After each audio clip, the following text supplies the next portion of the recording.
What's up, everybody? It's Lieutenant Alexander. I have a special guest speaker, a 68 whiskey MOS herself. It's my good friend, Specialist Arroyo.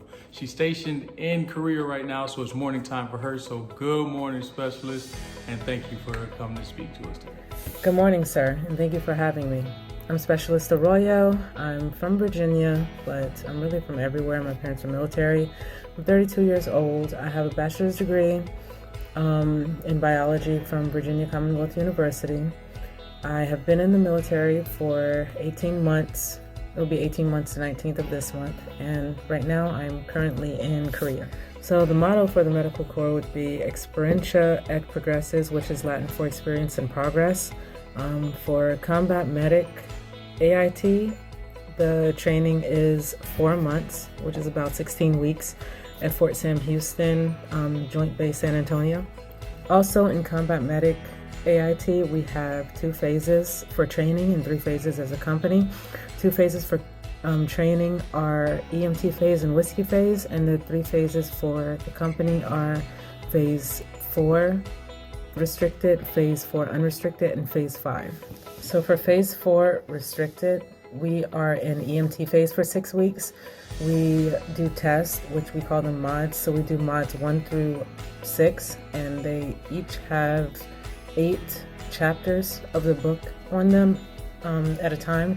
And we take about 2 to 3 tests a week. For phase 4 unrestricted, we do all skills and the NREMT.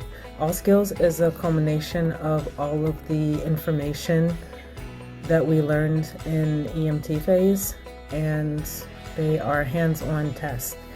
NREMT is a national registry for emergency medical technicians, and everyone needs to take it to qualify for 68 whiskey. Phase 5 is usually when we are in actual whiskey phase. Whiskey is nothing but hands-on training. We're on our knees doing CCAs, which are combat casualty assessments. We also go to the field, which is Camp BOLC. It's located inside of San Antonio, and we did 5 days of training out there.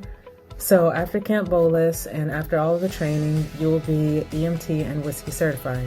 That means that in the civilian world, you can work on an ambulance and be a first responder. In the Army, you can work in a hospital, you can work at a TMC doing sick call stuff, or you can work on a line unit with infantry or armor or striker units or something like that. Throughout the course, you also receive your BLS, which is basic life saving, through the Red Cross. So I chose 68 Whiskey Combat Medic because there's a little part of me that's always wanted to be like Claire Barton.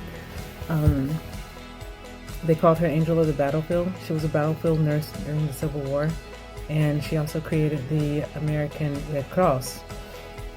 In college, I was biology pre-med with a concentration in forensic biology, and I wanted to be a doctor, go to med school, but med school is expensive, so I joined the Army in hopes of furthering my career